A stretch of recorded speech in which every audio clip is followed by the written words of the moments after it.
Episode 1 the beginning. History of India क्या है? It's definitely beyond the dynasties, empires, emperors and rulers in our history textbooks. It's the ripple effects of actions of countless number of people who came before us, which shaped the India we live in today.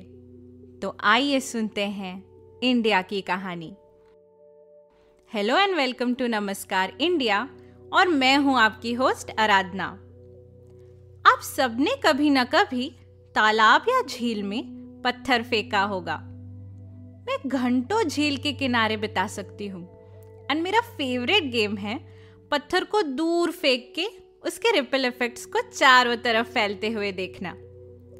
आज हम जिस time में, जिस दौर में रह रहे हैं, अपने पास्ट के रिपल इफेक्ट्स को महसूस कर रहे हैं एंड हमारे आज के एक्शंस हमारे फ्यूचर जनरेशंस के एक्सपीरियंस को इम्पैक्ट जरूर करेंगे। There is a famous saying by Leonardo da Vinci, to have a complete mind, realize that everything connects to everything else.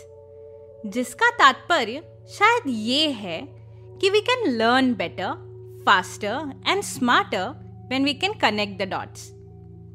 आज के इंडिया को जानने के लिए हमें उसकी हिस्ट्री को जानने की कोशिश करनी चाहिए। There are layers and layers of history over thousands of years, जिसका हमारी संस्कृति और सभ्यता के ऊपर सिग्निफिकेंट इम्पैक्ट पड़ा है। उस हिस्ट्री को जानने के लिए या तो आप मोटी मोटी हिस्ट्री की किताबें पढ़ सकते हैं या इस पॉडकास्ट को सुन सकते हैं। अरे यार, अब हिस्ट्री पढ़नी है तो डेट्स का हिसाब किताब तो रखना पड़ेगा। आपने सुना होगा कुछ लोग BC एंड AD का यूज करते हैं एंड कुछ लोग BCE एंड CE का यूज करते हैं। वैसे तो दोनों सेम ही है। BC का मतलब है before Christ and AD refers to Latin words Anno Domini, which translates to in the year of the Lord. जिसने भी ये इजाद किया उसने जीसस के बर्थ का टाइम गलत गेस कर लिया। उनका जन्म एक्चुअली 4 BC के आसपास हुआ था and not in 1 AD। Anyway, religion को इस सिस्टम से दूर करने के लिए BCE एंड CE का यूज होने लगा। BCE का मतलब है before common era and CE का मतलब है कॉमन ईरा। इस पॉडकास्ट में हम इसी कन्वेंशन का यूज करेंगे।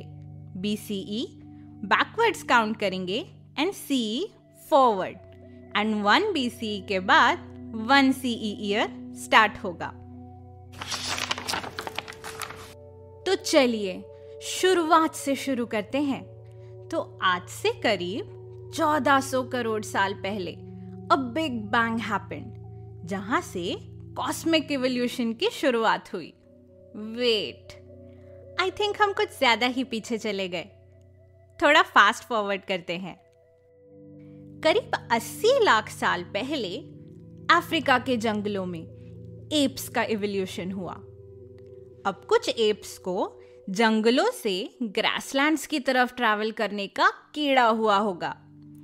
अब उनको पेड़ों पे लटकने की जरूरत नहीं रही एंड उनके दोनों हाथ फ्री हो गए एंड तब अराउंड 20 लाख साल पहले अर्ली ह्यूमंस का इवोल्यूशन हुआ। अब जब अपने हाथ फ्री हो गए तो we have to engage them somehow. Resources का वेस्ट थोड़ी ना करेंगे। तो अब हमने आजू बाजू पड़े हुए पत्थर उठा लिए, उसके औजार बना लिए, हंटिंग कर ली, फायर इजाद कर लिया, कुकिंग कर ली। और एक बात कि हंटिंग कोई आसान काम नहीं है, काफी मेहनत लगती है एंड इस चक्कर में हमने team work, coordination and collaboration सीखा। वाओ, कितना कुछ सीख गए हम। इस पीरियड को हम लिथिक पीरियड यानी कि पाषाण काल कहते हैं, जो कि 3 पार्ट्स में डिवाइडेड है। पलियोलिथिक पूरा पाषाण काल, मीजोलिथिक मध्य पाषाण काल एंड नियोलिथिक नवपाषाण काल। गौर कीजिएगा, लिथिक का मतलब होता है स्टोन से, यानी कि पत्थर से related. Stone is our best friend for obvious reasons as of now. मुद्दा अब ये है कि हम अब भी अफ्रीका में क्यों भटक रहे हैं? पॉडकास्ट तो इंडिया के बारे में था ना।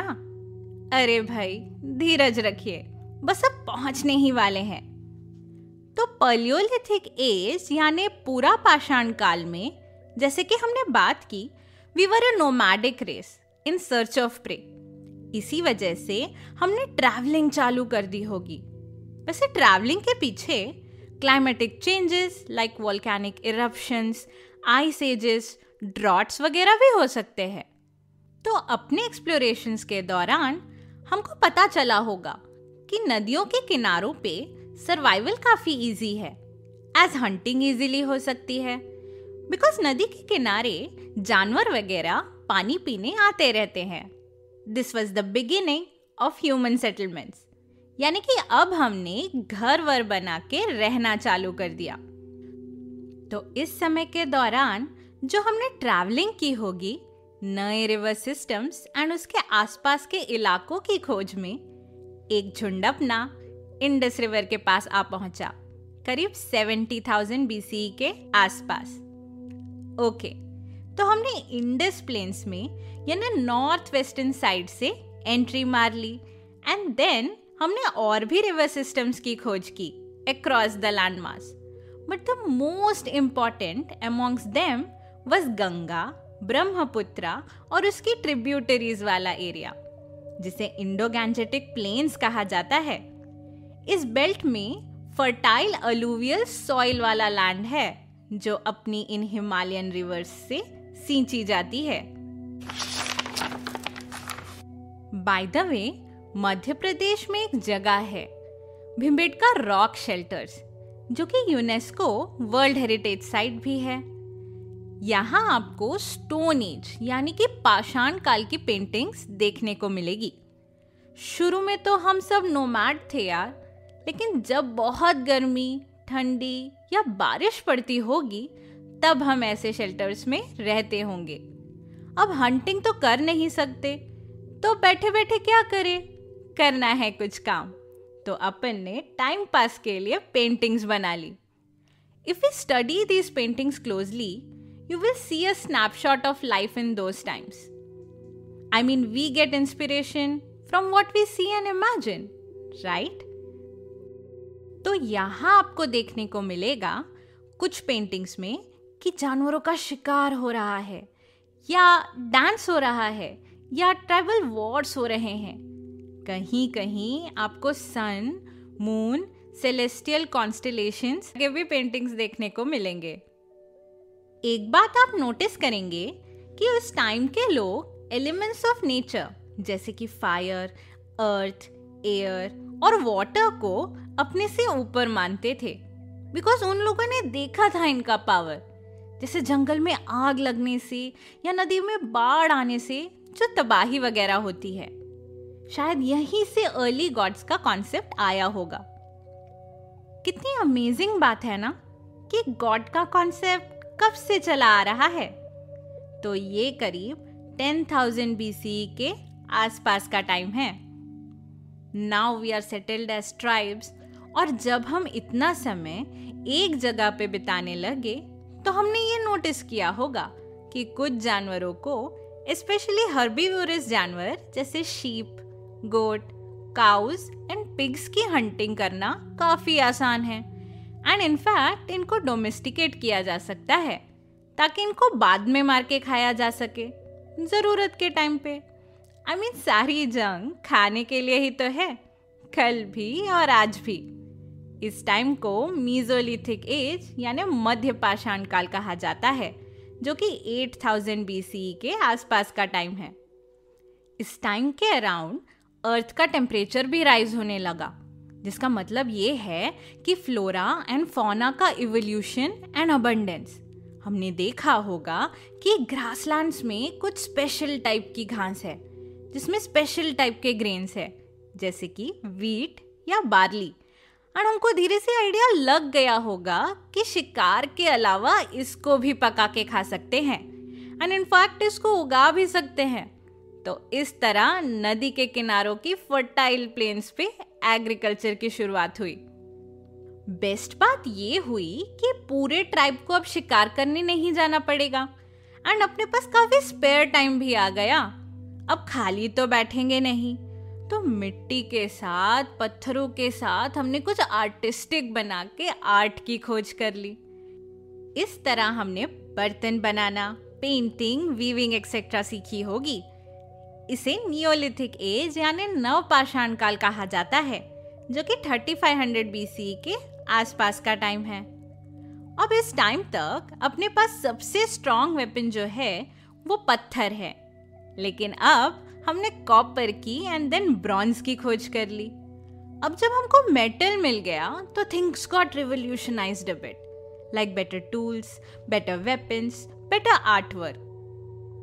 For agriculture, we were able to clear forests with much ease now. इस exciting time को Bronze Age कहा जाता है, and this marks the turning point when the concept of civilization started across the world. As इससे पहले हम छोटे छोटे कबीलों या ट्राइब्स की तरह रहते थे। इंडस प्लेन्स में इंडस वैली सिविलाइजेशन की शुरुआत हुई। सिमिलरली नील नदी के किनारे अपना इजिप्शियन सिविलाइजेशन बस गया।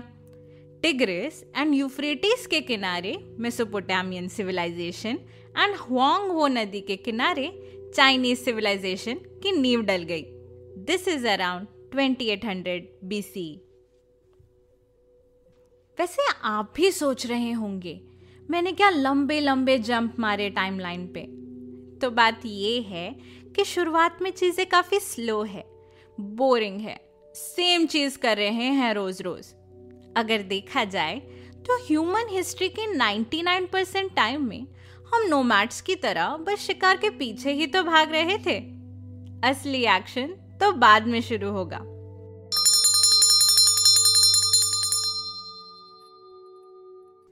अगले एपिसोड में मैं आपको भारतीय उपमहाद्वीप की सबसे पहली सिविलाइजेशन यानी इंडस वैली सिविलाइजेशन की कहानी सुनाऊंगी। Stay tuned and hit that subscribe button so that you don't miss on any updates.